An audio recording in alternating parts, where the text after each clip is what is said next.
Hi, I'm Richard Vague with Tychos. Today we want to talk about slow growth in the UK, and our usual focus is private debt, but let's first touch on inflation.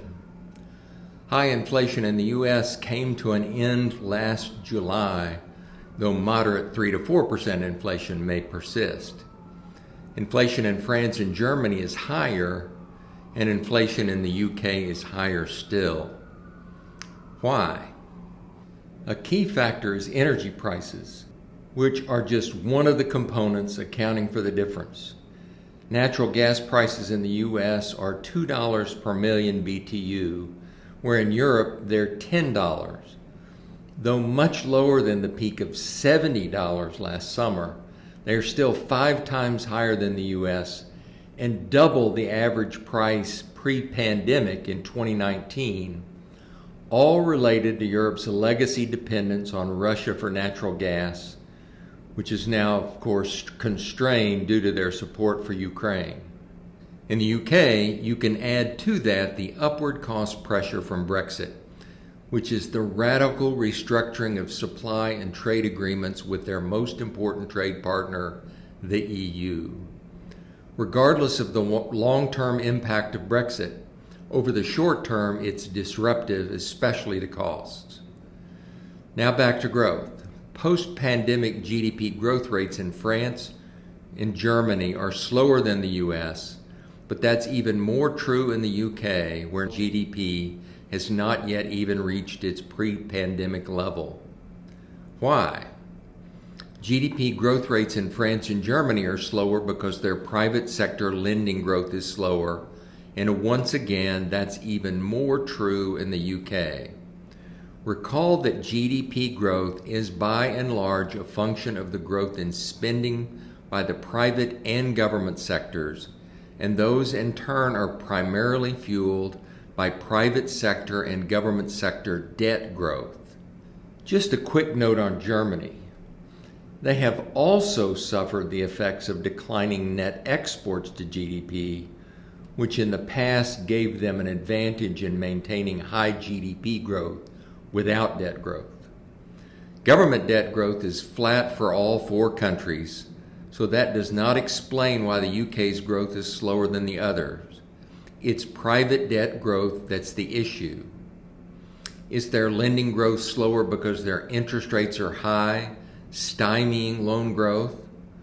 Well, high rates have slowed lending somewhat in all 4 countries, and that may persist, but that can't be the main reason for the difference, since U.S. lending growth is higher than the others, even though its nominal rates, both short-term and long-term, have generally been the highest of the 4 countries. Instead, lending growth is usually as much or more a function of the consensus business outlook of lenders and borrowers than of interest rates. And the implication is that U.S. lenders and borrowers are somewhat more optimistic than in these other 3 countries. The catch-all phrase is that loan demand is weak. Perhaps, for example, because retail inventories are too high, or because warehouse space is overbuilt and new leasing activity is slow. But it's a function of both borrower and lender caution. But perhaps they are less optimistic in France and Germany because they are closer to the Ukraine war and the threat of Russia and all the uncertainty that brings. And perhaps they are even less optimistic in the UK for these same reasons, plus the disruption of Brexit, which has brought new bureaucracy, a scramble for supply partners, and new trade agreements, and higher prices. What's the fix for slowing loan growth? Well, at least part of it needs to be lower rates. But, you might ask, aren't high rates needed to curb inflation? No, as we've covered in more detail previously, our U.S. inflation and Europe's inflation came from COVID and Ukraine war disruption, and the U.S.'s inflation came down sharply starting last July at a time when its interest rates were just 2%, as compared to today's over 5%. What's the fix in the UK specifically? Well, we would mention three things. First, lower interest rates to spur private sector borrowing and investment, or, since what is politically feasible may be limited given the pronounced misunderstanding of the role of interest rates, they should at least stop raising them. Second, make a supercharged effort to overcome the damage to supply chains from Brexit. Pour resources into this.